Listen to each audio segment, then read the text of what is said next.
ความงาม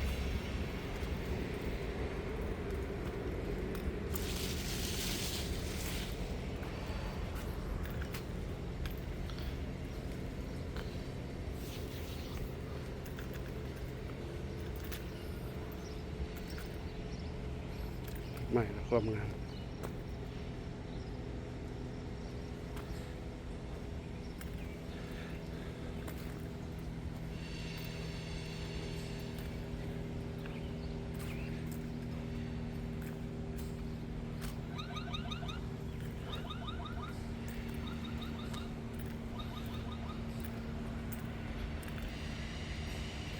ทั่วความเกิด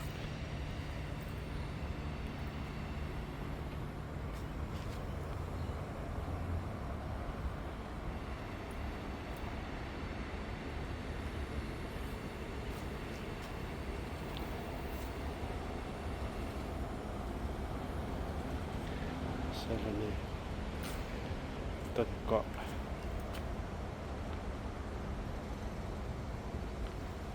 กอกกันถิ่นเนี่ย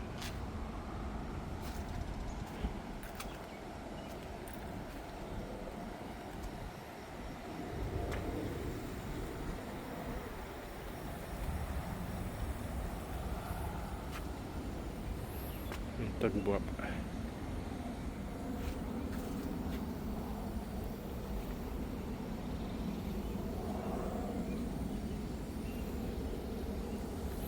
เทเลรีมันใหญ่แล้วจนได้มัดไว้หลบ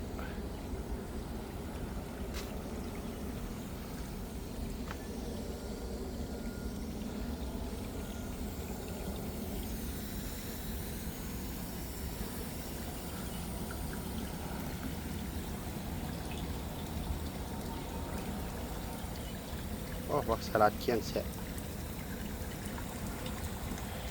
กินลายโชมาต้อง2 กองยาในเกี้ยงแสะเลย